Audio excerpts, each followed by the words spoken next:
Welcome, ladies and gentlemen. My name is Kidley, and welcome to the continuing coverage of E3 2016. Let's talk about Nintendo. Something happened. I think Nintendo kicked me off the internet. I don't know what's going on. Hi, welcome back. That was weird. So before we get into the press conference, I need to give you a little bit of information. If you're not aware, Nintendo of Japan is very anti-YouTube. If you actually want to do any Nintendo coverage on your channel, whether it's gameplay, news, or anything, you have to give them money. No, seriously, I'm deadly serious. You have to actually enter in a YouTube program with them where they take your money.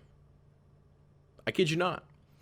So for this, I cannot show any video, and I'm concerned about even showing screenshots, but I'm going to try it.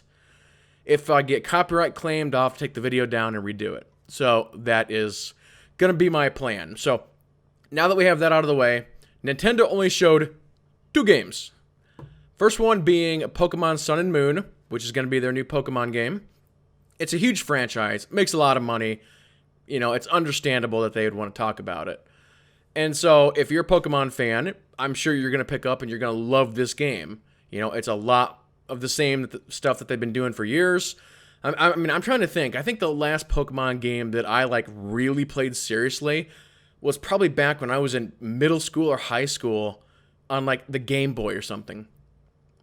But a couple notes I did take down for this one is they spent a good 45 minutes on this, and a lot of it was just really general gameplay.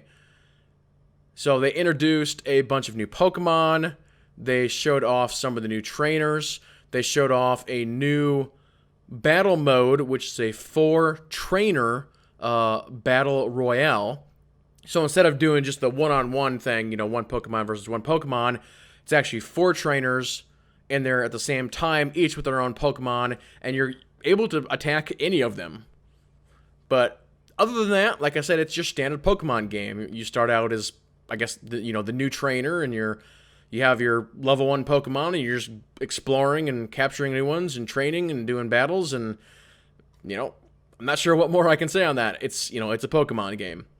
But let's go ahead and move on to the big one. This is the one that I think everybody's really interested in, and it's the new Zelda game. First of all, we have the name finally. It's going to be The Legends of Zelda Breath of the Wild. And I've got to say, I'm really, really impressed by this, and I'll probably end up getting it, because it's not going to be your standard Zelda game. It's going to be something that we've never seen before, and something they've never done before.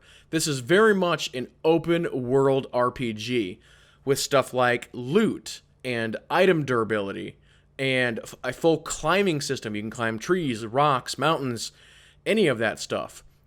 And there's also going to be just a lot of exploration and finding things out. They showed a demo, and they've been playing Zelda on their channel all day now. And so I watched probably a good hour of it before I had to get on to other stuff. But if they showed the beginning of the game, sometimes it's hard to tell with these demos whether or not they're showing the right things or not. But what it appears is you're going to start out as a level 1 Link, quote unquote, and you basically have nothing. And so they were running around, and he could actually pick up sticks off the ground. He's hitting guys with sticks, and he has no clothes, and it's you're looting boots and chest pieces and armor and all this stuff. It was very, very open world RPG-esque. It looked great. They've got a very neat, a very interesting art style that they're using, and I'm sure part of that actually has to do with it going on that Nintendo hardware. We know it's not as powerful, and whether or not they're actually going to have 2 versions of it is also an unanswered question. Are they going to have a version for the Wii U and a version for the NX? Who knows?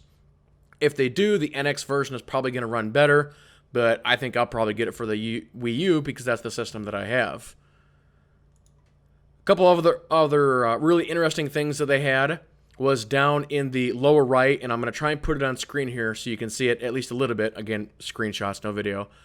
But there's 2 things. One, again, down in that lower right, there's actually a sound bar, and it actually had those sound waves that you see. And it's actually used for sneaking, so you can actually tell how much sound you're making. So that was really cool. And then there's also a temperature meter, which you can kind of see down there. And they actually said during their stream that this game is going to have survival elements as well. So if Link gets too cold, I mean, I don't know if he can actually die from freezing, but if he gets too cold, you have to build a fire and warm up and that kind of thing. So in addition to an open world RPG, it's also a survival game, a looter. So they're just trying to do a lot with this game, and if they can pull it off, it could easily be a Game of the Year contender. But that's pretty much it. Like I said, they only talked about 2 games at Nintendo. Their little treehouse thing is weird. It's always weird. But that's sort of who Nintendo is. But yeah, ladies and gentlemen, that will go ahead and do it for this video. Of course, if you have any comments or questions, please leave them below. Stay tuned for even more E3 coverage down the road, and we will see you in the next video.